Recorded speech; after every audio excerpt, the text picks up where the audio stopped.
Ladies and gentlemen, what do you think actually happened in that video? May I invite Mr. Matt to give your guess on what actually happened in the video? I don't know, you stole the video from someone else.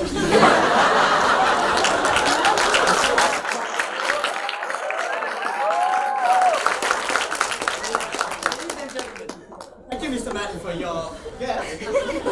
You may think this is a Photoshop gimmick and it's unrealistic at all. But what you've just saw in the video is actually nanotechnology infused paint that allows the paint to be color changing. Introducing Morphe color changing paint. This paint would revolutionize the industry and transform the way we live. You may think, how would this work? Now, in 3 simple steps. Step 1, install basic surface wiring on your walls. Step 2, paint a coat of Morphe color changing paint. And step 3, install a dial and you can alter the electric current that flows through the paint, allowing it to change color. The wonder of this paint lies in the particle itself, which is the copper doped titanium dioxide particle, which is infused inside white paint and making it color changing. How would this particle work? When electricity flows through the particles, the shell of the particle will expand, and therefore when light reflects off the particle, it will be off a different angle, and therefore allowing our eyes to perceive a different color. Now, besides our color changing feature, our paint also comes with many other benefits. And the most important benefit is that with our paint, you can now create the desired ambience of your homes and making your living spaces more aesthetic and more mood accommodating. And just at a fair price of 295 ringgit for a 5-liter tin of Morphe color changing paint. In comparison with the conventional repainting, it's only slightly more expensive, and therefore we are allowing a low switching cost for our consumers. And I'll hand it over to Ryan to talk about financial aspects. With a selling price of 295 ringgit, you might think that it will cost very expensive. However, we have managed to bring down the cost to just a mere 75 ringgit for a 5-liter tin. This brings us to a markup of 393%, and we will need an initial investment of only 1.6 million. 200,000 will be brought in by us, the partners. 58% of the initial investment will be spent on acquiring assets to be used in our production line, and on top of that, the remaining 20% will be spent on marketing. In the first year, we expect revenue to stream in at about 3.54 million with a CAGR of 29%. We expect to break even at the 7,271th unit and a payback period of just mere 24 months. This will be the capital expenditure in line of our expansion plan, and the profits for the first year would be around 630,000 with an average annual growth of 46%. The ROI for the first year would be 39% and have a healthy and steady growth. As we will be focusing on our core competency, the nanotechnology, we will be partnering with Kansai Paint as our supplier for our base coat of the white paint. On top of that, we will be contracting electricians all across Malaysia, such as Mr. Wireman, to install the basic electrical wiring required for our product. Lastly, we will be pushing our product through interior designers as we will be collaborating and partnering with examples such as the urban design studios in Malaysia as a means for us to push our product through them to their customers. And now, you might be wondering, who will we be selling this product to? Okay, ladies and gentlemen, 40% of our targeted revenue stream will come from interior designers, another 40% will be coming from property developers, and the remaining 20% will come from homeowners. Now, for our marketing strategy, we've broken it down elaborately into 3 phases. For the first phase, we'll be starting a hype among our consumers, firstly by deploying trucks into densely populated areas, and the sides of these trucks will be featuring our color changing paint. And for the second part in phase 1, we'll be organizing an online photo competition on social media, and people will take pictures featuring our color changing paint to stand a chance to win a 3-room makeover. And we'll also be collaborating with Colour Run to reach out to its community of over 5 million people worldwide. For phase 2, we'll be engaging in personal selling and direct marketing. For personal selling, we'll be sending out our own sales representatives to these property developer groups and interior designing firms to get that personal touch during sales. And for the third phase, we'll be advertising our products in the following magazines, and we'll also be showcasing our products in showrooms that are under property developers. And now for home expos, First off, this is actually a timeline of how home expos work in Malaysia. We'll be emphasizing on architects in July, and then that will be the start. And from July until November will be where our phase 1 occurs. And then in November, we'll be launching our product. For our distribution channel, we'll be emphasizing on the consultants, which is the interior designers and property developers, and we will push our product out towards the consumers through this method. And for e-commerce, we'll be emphasizing on our product, on our website, and Lazada. And this is a plan for our future expansion. Now, Xiaofang, every business has its own set of risks. Can you explain? Sure. After conducting our risk analysis, we've identified 3 main risks our business might face. The first risk is the product risk. Our customers may not buy our product in the expected quantities because the market has yet to experience such technology. Therefore, we will carry out extensive marketing as well as provide a 5-year warranty for our customers. The second risk we've identified is the systemic risk. Our paint supplier, Kansai, may not be able to supply our orders on time. Therefore, we will be storing 1 month's worth of inventory in our warehouse as well as signing a raw materials purchasing agreement with them. And the third risk is the risk of our competitors. Our competitors might use the technology in our product to create a more innovative one. Therefore, we will be patenting our product with the utility patent. And furthermore, to compete against the existing paint products, we will be using a differentiation-focused strategy whereby we focus on the color-changing feature of our paint in order to compete against current products. If all goes well, here are our business milestones. So for the first year, we'll be launching our product and then we'll start the development of our mobile application. In the second year, we'll launch our mobile application to allow our consumers to change the color of their walls with their mobile phones. In the third year, we'll penetrate the mass market and we'll start the R&D of our new product. In the fourth year, we'll license the distribution of our product to other countries and start exporting. In the fifth year, we'll launch our new product and continuously boost our production as we believe the demand of our product would increase. So Yoshida, would you like to sum it up for us? So, ladies and gentlemen, with an initial investment of 1.6 million and an expected ROI of 39% in the first year alone, invest in Morphe today and let us bring you to colorful tomorrow. The paint is ours And the story is yours. Thank you.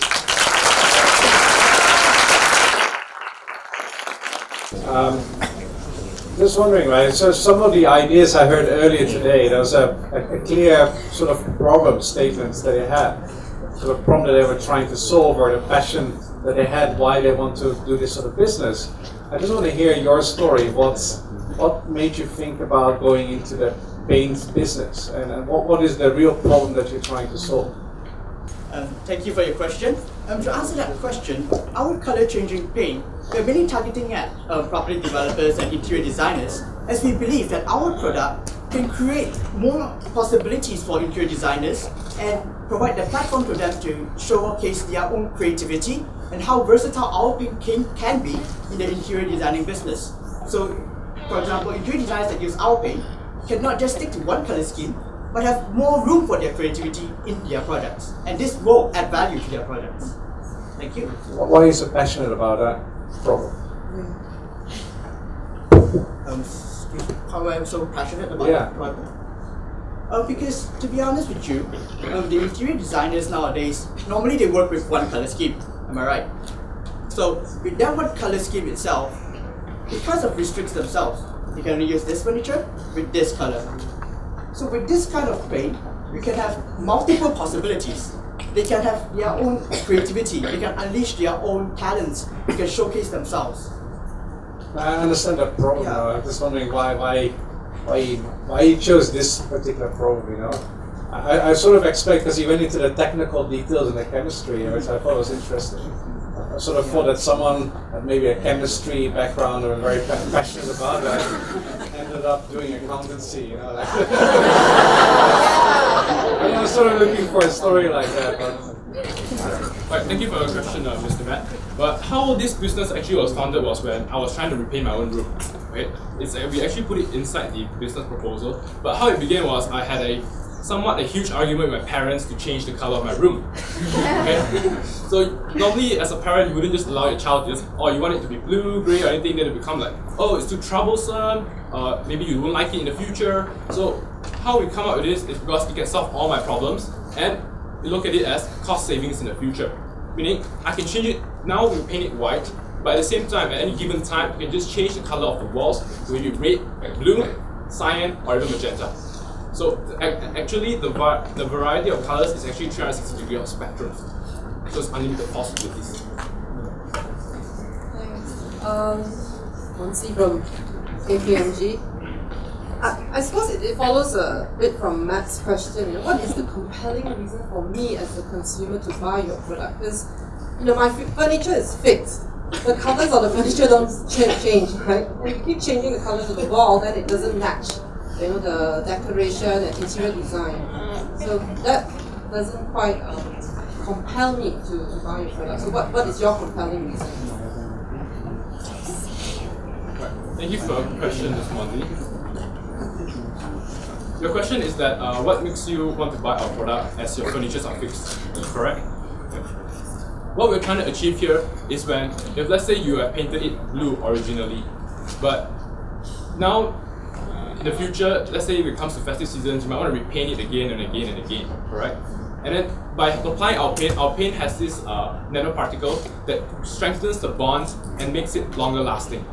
So you need not repaint it, there's cost savings, and the troubles, the messiness, and probably you can just remain to the color, and anytime you just want to change the ambience of your homes for a particular reason, need not match the furniture. Maybe you want it darker for a movie, or maybe romance dinner night.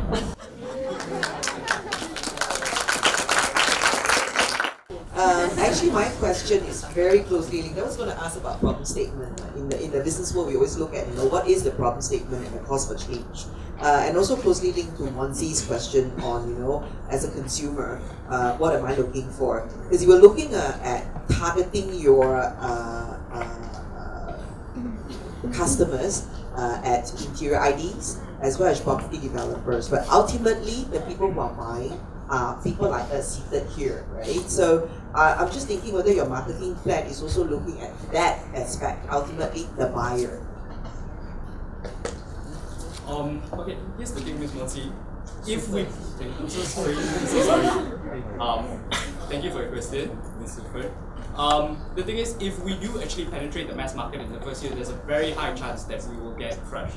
Because this whole market itself is an oligopoly market where it's controlled by giants such as Nippon and Kansai. People have heard of them. But if a new company such as ours were to actually emerge into it, we'll just hide out in the shadows.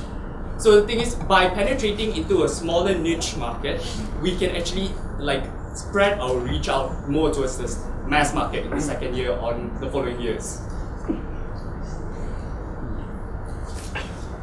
A question.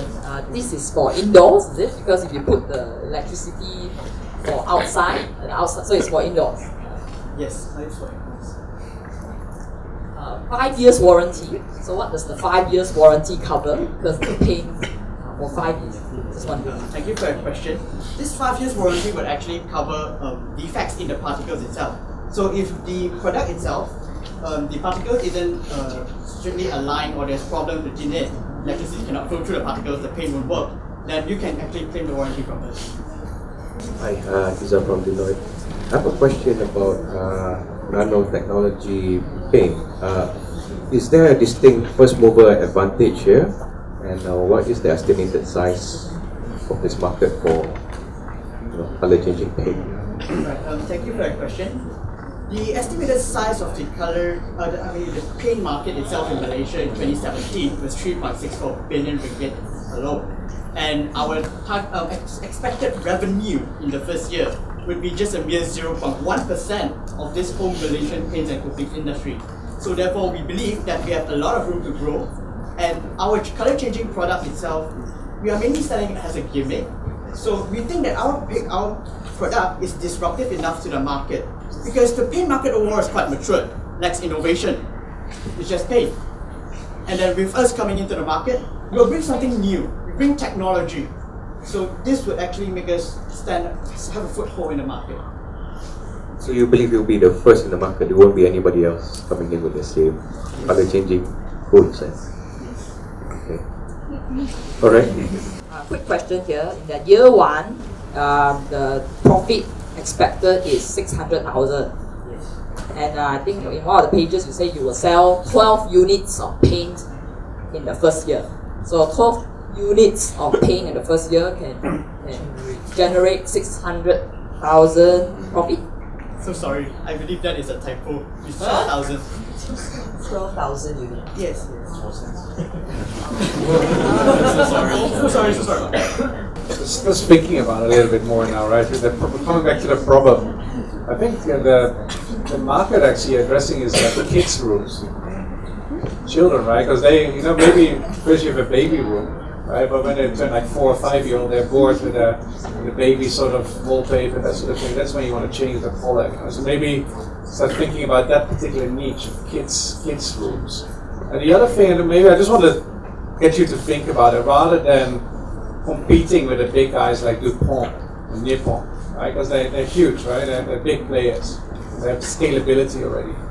You may want to think about, protecting your IP, like through patents or whatever, and then licensing that to those big players. Let them do the thing that they're good at, which is marketing and sales. And you focus on innovation. Come up with new innovations, like you mentioned. Come up with something that you can steer with your mobile phone, making it IoT friendly, that sort of thing. So that's in that model, that business model, you can also make good money. You don't always have to build a full product and sell it yourself.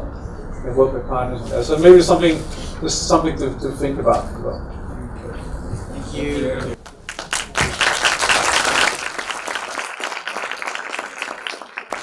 Once again, I'm Ryan. I'm Xiaofang. I'm Hui. I'm Yoshida. Hi, I'm Dari.